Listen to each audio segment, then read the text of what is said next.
Welcome back. You're given an array of integers called nums that is stored in non-decreasing order, meaning the values are in ascending order but can be repeated. And also you are given a target value, which called target. Okay. Your task is to find the starting index and ending index positions of this target value in the array. So, if the target value exists in the array, return an array of two integers representing the first and the last position of the target. If the target values does not exist in the array, we should return -1 and -1. It's a pretty simple, to be honest. The We can solve this one because look, there's something here. We said that please solve it in O of log n. So mainly we forced to make a binary search algorithm. And the binary search works as follows. We have an array of numbers and we need to find a specific targets. We basically split this array in half and we have two arrays and we try to find them by the middle one. And if we continue split and we continue split until we find the let's yeah until we find, how can I collapse from this? Oh no, until we find the application that we want. Yeah, okay, this is work. Okay, until we find the element that we are searching for. So let's start in it. So first, let's make some things. Let's create the function that we will use to handle the search, because I guess we need to use nested search. So I'll call the function find the bound because we need to find the boundaries, and let's call it function.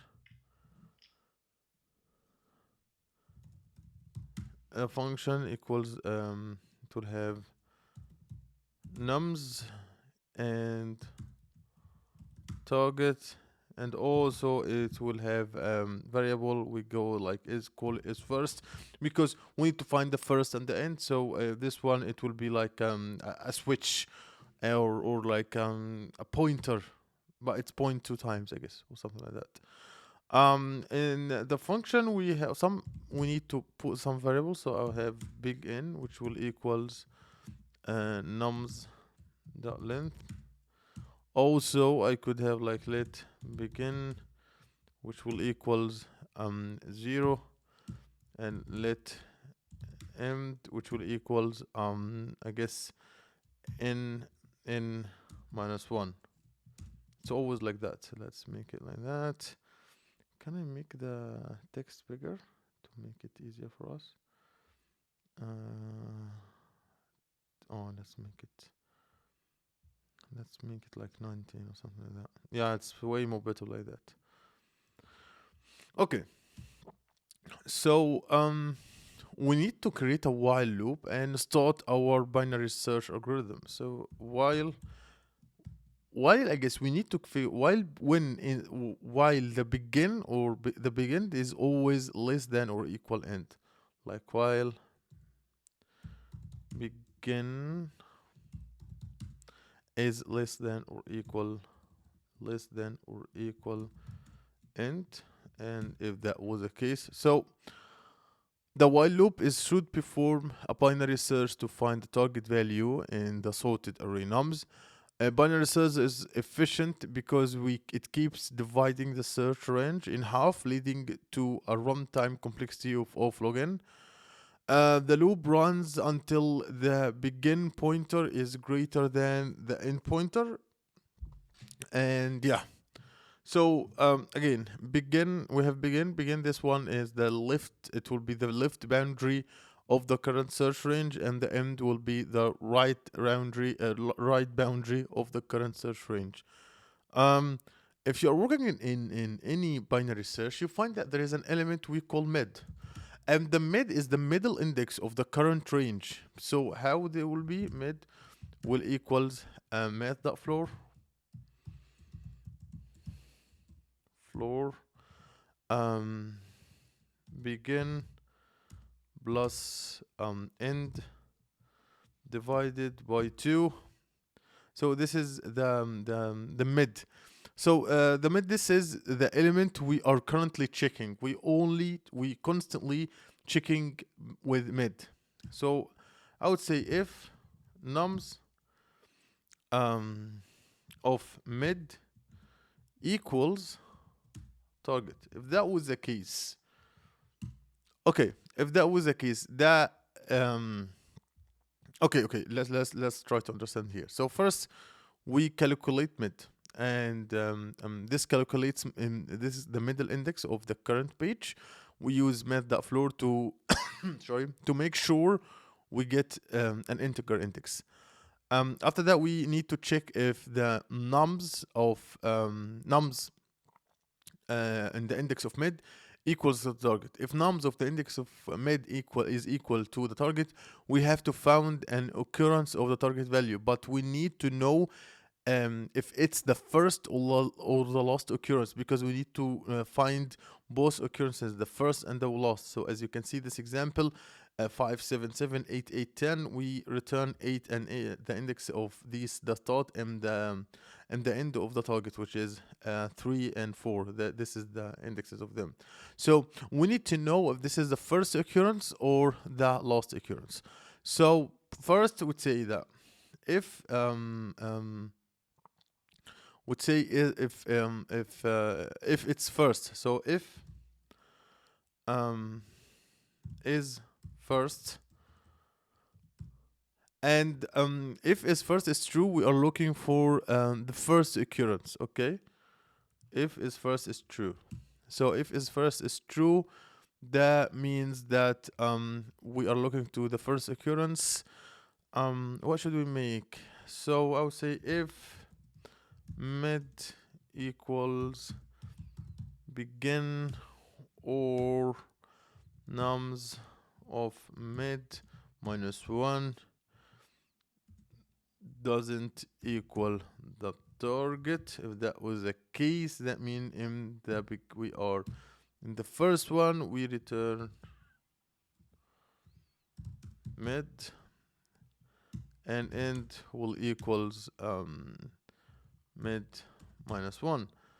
Okay, let me think about that. So here, if mid equals begin and nums of mid minus 1 doesn't equal target, here this check if first the current mid is at the beginning of begin. Okay, the current mid is the beginning of begin, which means it is the first element, or the element before mid is not equal to the target. If that was the case, that meaning this is the first occurrence. So if it's the beginning, or it's basically doesn't equal it's the previous. So if either of these conditions is true, we return mid because we have found the first occurrence. Okay, that's it.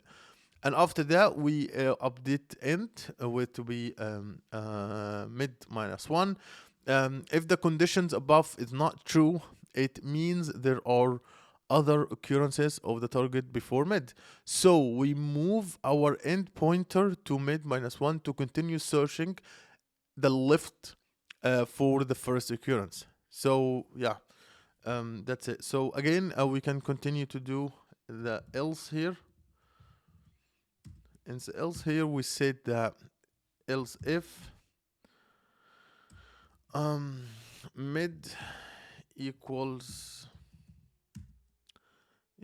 end, or nums of mid plus 1 doesn't equal target. If that was the case, we return mid, and if didn't work, we change the pointer. I guess this is exactly the same as the one above, but we will look at it in detail. So Here, if is first is false, if is first is false, that means we are looking for the last occurrence of the target. So if here, no, we are here. So if the current mid is at the end, which is mid equals end, which means it is the last element, or the element after mid is not equal to the target. Okay, because mid plus 1 does equal target. So meaning this is the last occurrence. If either of these conditions is true, we return mid because we have found the last occurrence. And we if that doesn't work, like if the condition above is not true, it means if all the conditions, like the two conditions that we put, it means there are other occurrences of the target after mid. So we move our begin pointer to mid plus 1 to continue searching the right half of the last occurrence. This is if all of this in case if mid equals target. Let's say that if mid doesn't equals to target, like if nums of mid is greater than target, if nums of mid is greater than target, so else if nums of mid is greater than target, if that was the case, what should we do? And will equals mid minus 1. Okay, so this one, if nums of mid is greater, if nums of mid is greater than the target, it means that the target must be in the left half of the array because it's a sorted one. So we move the end pointer to the mid. Okay, because it's sorted. If the mid is bigger, that means the target on the left side. It's a pretty easy thing to understand and to yeah, to think about. And lastly, if that wasn't the case, if else, and the last else, it will be if mid is smaller than. If mid is smaller than, that means begin should be equals mid plus 1. So if mid is less than the target, it means the target must be on the right side on the array. So we move the begin pointer to mid plus 1. So this is how the while loop works. So the while begin end loop, this one is responsible for narrowing down the search space until we find the target, or until begin is greater than the end, which means target is not in the array, depending on whether we are searching for the first or last occurrence of the target. Is first a flag, is first is just a flag, we use it 2 times or something like that. The logic inside the loop adjusts the begin and end pointers accordingly. The function either returns the index of the target or return -1 to the target when it's not found. So right now we created this function that will handle all of the binary search thing for us. So we can also we need to return -1 if we couldn't find anything. I guess we need to return -1. I believe that, right? Yup, yup. Because if we didn't find anything, I guess we should return -1, because if we didn't find it, because they wanted us to return that. So return -1. If we couldn't find anything, we'll return -1. So first we will make we see a first occurrence, so const, we go like first occurrence, we call it first, and it will equals the find. I will call this function, and I will give it nums and the target, and I will give it is first. It will equals true because it's first. And first I need to know something like if first equals -1. That means we didn't find the target in the first occurrence. That means if there is no first occurrence, there is no last occurrence. So we return -1 and -1. If that wasn't the case, const lost will equals find, it will be the same, find bound, and I will call it nums and target, and this will be false, and I should return whatever comes in first and last. Okay, so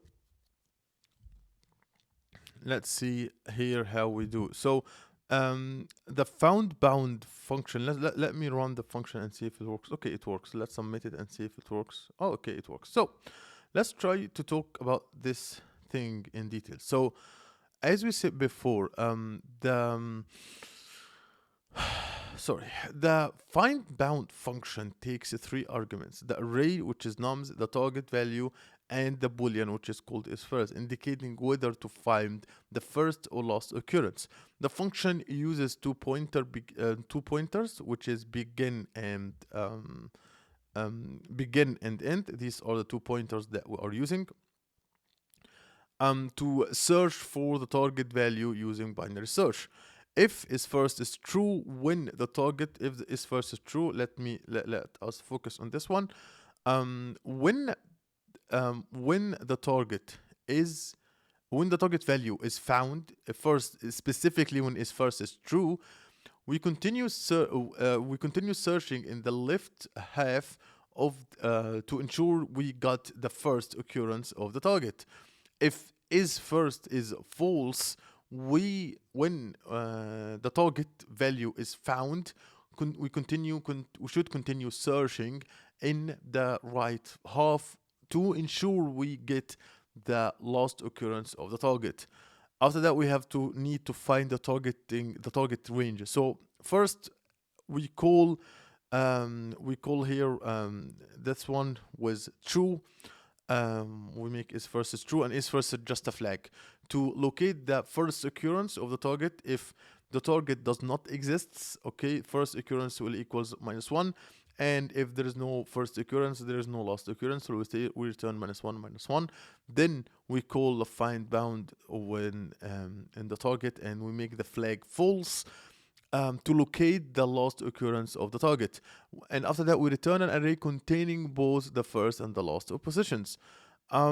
We can make an example working through, but I would say that this could be your homework, just to create an example, and I will just put an example in here of the function of this example. Let's assume this is our example. Just create an example of this function and try to run through the code, because this is, in my opinion, this is the best way possible to understand how the actual code works. If you don't understand my solution, but just feel free to give me in the comment section below, and I will create another video to make sure that my understanding on my description and is the best way possible. So that's it for this video, and see you guys in the future.